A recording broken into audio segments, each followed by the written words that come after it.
Everyone, welcome to अक्षांश classes. तो आज हम डिस्कस करेंगे important features of quantum mechanical model of atom.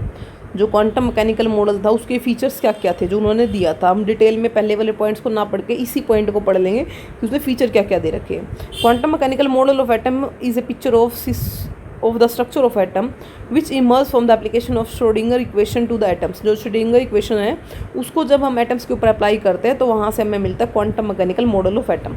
तो उसके फीचर्स क्या है? फर्स्ट क्या है? Energy of an electron in atom is quantized. जो एनर्जी है इलेक्ट्रॉन्स की किसी भी एटम के अंदर वो क्वांटाइज्ड है, यानी ये बोल सकते हैं कि उनकी कोई फिक्स स्पेसिफिक वैल्यूज़ होती है। For example when electrons are bound to the nucleus in atom. जो ये बोल सकते हैं कि जो इलेक्ट्रॉन्स एक तरह से वो बाउंड है न्यूक्लियस के अंदर। ठीक है। सेकंड पॉइंट क्या कहता है? The existence of quantized electronic energy level is a direct result of the wave like properties of electrons and allowed solution of Schrodinger wave equation. ये क्या, जो एग्जिस्टेंस है क्वांटाइज्ड इलेक्ट्रॉनिक लेवल्स की, वो direct हमारा रिजल्ट आता है कहाँ से? जो wave like property of electrons है।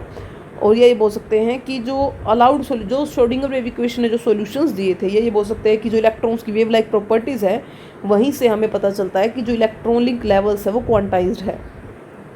थर्ड पॉइंट क्या कहते हैं? Both the exact position and exact velocity of electron in an atom can not be determined simultaneously. यानी ये वही पॉइंट है जो हाइजेनबर्ग ने दिया था कि एक साथ हम पोजीशन और वेलोसिटी को किसी भी इलेक्ट्रॉन की फाइंड आउट नहीं कर सकते।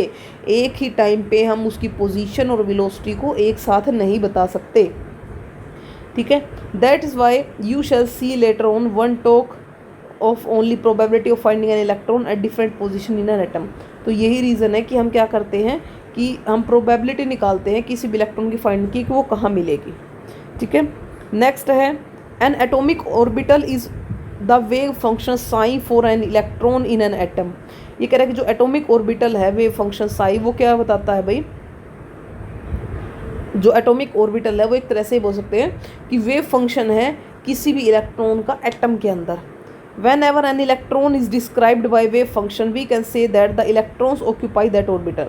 ये कह रहे हैं कि जब भी किसी इलेक्ट्रॉन को डिस्क्राइब करेंगे हम वेव फंक्शन से तो हम कह सकते हैं कि जो इलेक्ट्रॉन है वो ऑक्यूपाई करता है ऑर्बिटल को।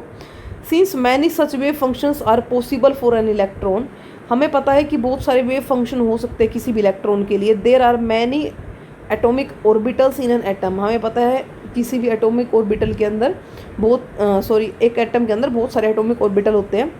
These one electron orbital wave functions or orbital form a basis of electronic structure of atom in each orbital। ये ओवरऑल ये कह रहा है कि जो ये हम एटॉमिक ऑर्बिटल है वो क्या है? वेव फंक्शन है, साई है किसी भी इलेक्ट्रॉन के लिए। और उसके बाद वो उसके बारे में ये कहता है कि भाई किसी भी ऑर्बिटल के अंदर इलेक्ट्रॉन्स मिलते हैं और एक ऑर्बिटल के अंदर दो से ज़्यादा इलेक्ट्रॉन्स नहीं हो सकते। ठीक है। अगर किसी के अंदर मल्टी इलेक्ट्रॉन एटम है तो उसके अंदर हमें अलग अलग ऑर्बिटल्स मिलेंगे। ठीक है। आगे हम डिटेल में पढ़ेंगे कि वो ऑर्बिटल है क्या। ठीक है। ये दे रखा। और फिफ्थ पॉइंट है जो इंपॉर्टेंट है इसके अंदर, the probability of finding an electron at a point within the atom is proportional to the square of the orbital wave function. ये कह रहा है कि किसी भी इलेक्ट्रॉन की प्रोबेबिलिटी कि वो कहाँ मिलेगा वो बताता है हमें साइन स्क्वायर। ठीक है। वो डायरेक्टली प्रोपोर्शनल होता है साइन स्क्वायर के, जिसे हम बोलते हैं प्रोबेबिलिटी डेंसिटी। ठीक है। From the value of sin square at the different point within an atom, it is possible to predict the region around the nucleus where the electron will most probably be found। जो sine square है वो बताता है कि किसी भी atom के अंदर जो इलेक्ट्रॉन्स है वो कहाँ पर मिलेंगे हमें, यानी कहाँ पाए जाएंगे। Thank you and have a nice day.